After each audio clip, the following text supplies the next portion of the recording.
There's a powerful sequence of astrology unfolding in the early parts of the first week of May. Following on this extremely powerful Scorpio full moon, we have Mars. Mars, which gives us motivation, action. It can lead to impulsivity. It gets us going. It can show us in our chart where the movement is. And in the moment is making a square, which is basically a 90-degree angle, kind of like getting shoved in the side to Jupiter, that it's in its exaltation, and Mars is actually in its home sign. So both planets are very strong, but they make a hard angle to each other. The very next day, Mercury squares Pluto. Mercury, the mind; Pluto, deep intrapsychic transformation, secrets, what we prefer to remain hidden, or what we would like to see but we find difficult to face. Mercury is also sextiling the North Node, which still has a few more months, with the North Node in Pisces and the South Node in Virgo, exemplifying a tension between the dreamy vision and sometimes dissolution of boundaries in Pisces versus which is watery, hence the boundarylessness, versus the very yin earth sign of Virgo, focused on service, details, sometimes self-sacrifice, actually to a fault. The big transit that is tied to this that I'm talking about today is on the 6th, Pluto stationing retrograde. For the Romans, the lord of the underworld is Pluto. For the Greeks, it's Hades. And I'll use those words interchangeably today as we talk about that incredible myth and some of the significant archetypal symbolism that is probably going to feel a bit like a boot on our neck in the next week, as we're faced with Pluto and Aquarius themes. Have I sacrificed myself for the group? Have I gone blindly along with something that I thought was good, that now enough secrets are being revealed I recognize is no longer true or right for me? And where does my personal power actually lie in this moment in time? I'll be giving you the 3 M's as we get closer to the end of this video and showing you exactly how to use this transit and really what to maybe be prepared for, because there is a lot of intensity this first week of May. Hi, I'm Amy Rose White. I'm an integrative psychotherapist and Hellenistic astrologer, making videos on concrete self-healing tools that match the astrological transits and energies. So Hades, Pluto, is known in mythology as symbolizing death, destruction, powerful endings, and was the god of the Greek underworld, the land of the dead. It is important to remember that dark is not necessarily evil, and hidden is not necessarily bad. Pluto transits can get a bad rap because they are associated with death and dismantling and destruction. And a Pluto transit can bring those things to our lives, both literally and metaphorically. However, it's more important to recognize that he is the keeper of the laws of death and the dark. So if we think about this Mars squaring Jupiter, Mars is a severing, ending energy.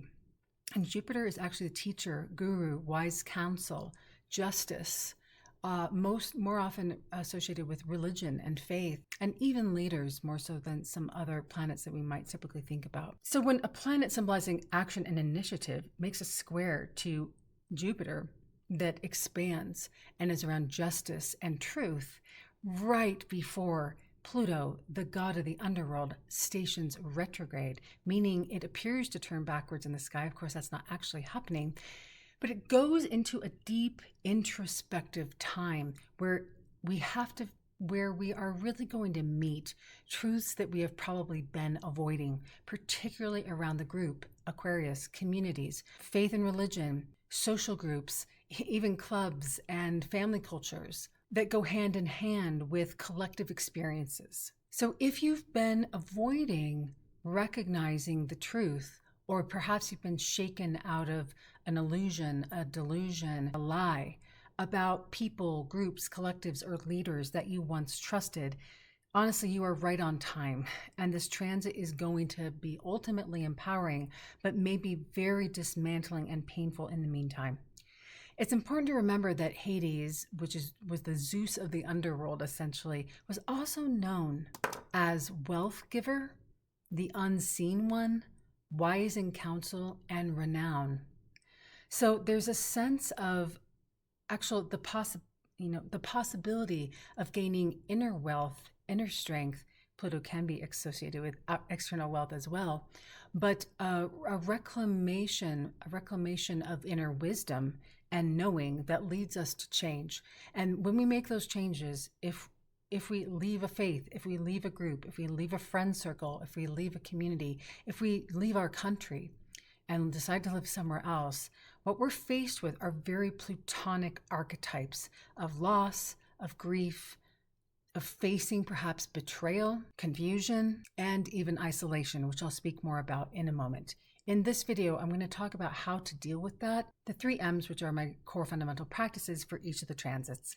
So let's talk a little bit about the mythology of Pluto and Hades, how he came to be, and the story that we recognize most often associated with him. Hades was one of the sons of Kronos and Rhea, and through a long string of events was swallowed by his father and ultimately liberated and rescued by Zeus, who then launched a war against the Titans. And when they won, Zeus and his brothers chose lots in terms of which dimensions they would rule. Zeus got the sky, Poseidon got the sea, and Hades the underworld. Now, the underworld is a permanent place that Hermes, Mercury, takes souls through the river of Styx, I think, and helps them transition from the incarnate to the disincarnate world.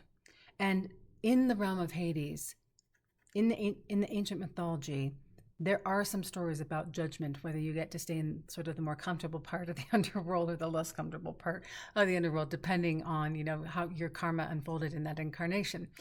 But that's a little less important for our discussion today. What is important to know is that Hades became very isolated. No one ever went down to visit him except Mercury.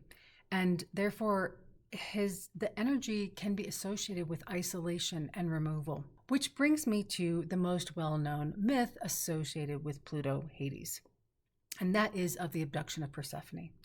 So there are different accounts of the story, but suffice to say, he essentially goes out of the underworld to the incarnate world, and he abducts Ceres' daughter. Ceres is also known as Demeter.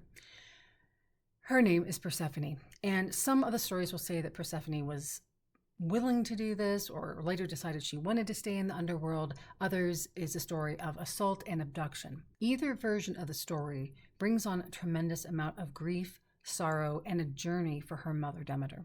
Demeter leaves Olympus and she travels for over a year trying to search for her daughter until she finally is able to contact the gods that give her a sense of where she is. She carries a torch. She's able to go down into the underworld and find Persephone. In the meantime, while she's been gone, being the goddess of agriculture, corn, and wheat, everything above in the above world is dying.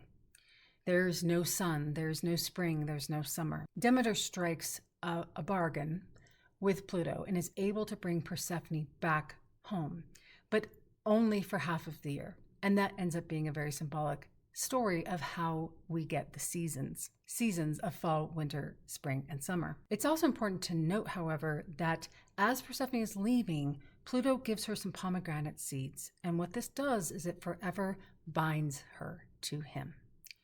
So I want to point out a couple things that are really archetypally significant here that you may notice in the coming weeks and even months, because Pluto stationing retrograde on the 6th will do so until October. So the first consideration that I think is really significant here is that Pluto really represents the in-between worlds state, and so does Persephone.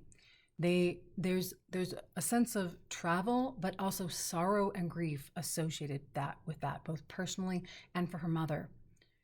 And when we are looking at revolutionary intrapsychic psychological transformation, which Pluto represents in the sign of the collective, the group, innovation, what is better for the whole versus the one, the many over the one.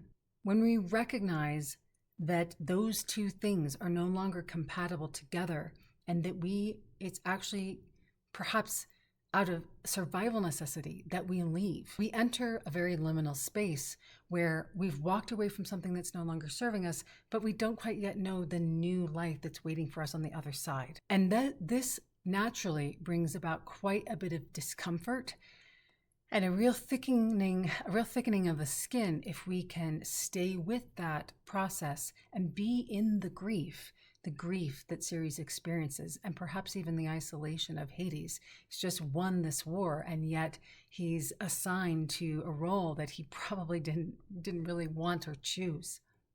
And the second thing is the pomegranate seeds. The way, the image of the seed is that despite Persephone having nothing to do with where she was born and being abducted, and this bargain that was struck, on her behalf, is indelibly impacted and bound to the powerful force of Pluto calling her back, bringing her back down, whether she wants to be there or not. And when we're considering group dynamics right now, or noticing, do I fit here? Do I fit there? Do I still want to go to that church? Do I still want to even go to this, yoga studio? It could be as simple as that. What country do I want to live in? Who do I want to identify? Does that political party actually align with me? Does any political party align with me anymore? These are Pluto and Aquarius questions.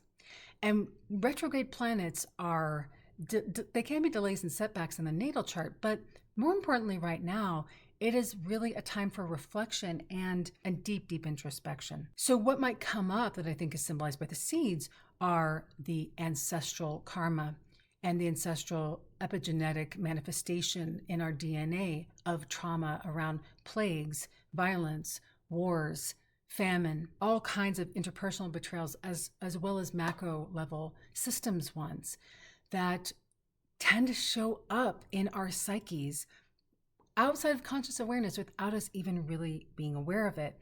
And what I mean by that is most of us will find ourselves aligned with a group or a cause or a belief system or a faith culture or a way of being in the world, but we can't actually explain necessarily why. And our mind wants to divide that experience into right and wrong. Like, I'm a member of the right one and everyone else is wrong on some level. I'm not saying that you believe that, but that's essentially like the nature of the two-party system and different faith cultures, depending on which one you're talking about. Many actually believe that they are the one true religion, for example.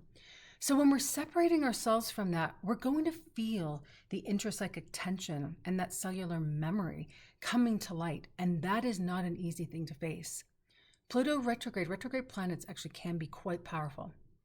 So this time period from May to October is an invitation to truly go within, to make extra time to be alone, perhaps, to maybe even light a candle in the dark, or to sit in the dark, or to go outside and drive somewhere where you can find a starry night to look at, to connect to what you're able to see when things get quiet and darkness surrounds you. Leading up to this Scorpio full moon, I'm recording this the day before it, there is a lot of darkness, loss, sadness, and grief around some very dark topics in my community.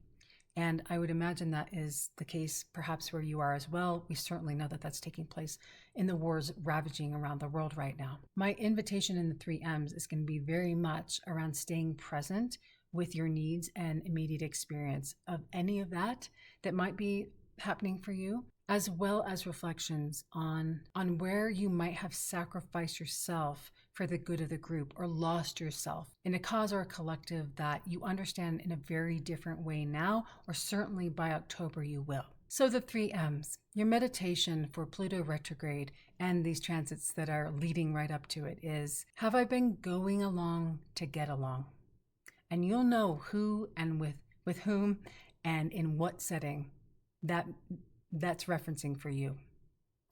Mirror work, looking in your left eye, deep breath, straight body posture, kind eyes only. It is safe to stand in your truth, and I'm going to be right here for you. And your mantra for the transit is, I give myself permission to be free. I hope this is helpful. Thank you so much for liking, sharing, hyping, and subscribing. Every single one truly matters to me. I am so excited about all the new subscribers that have joined in the last week.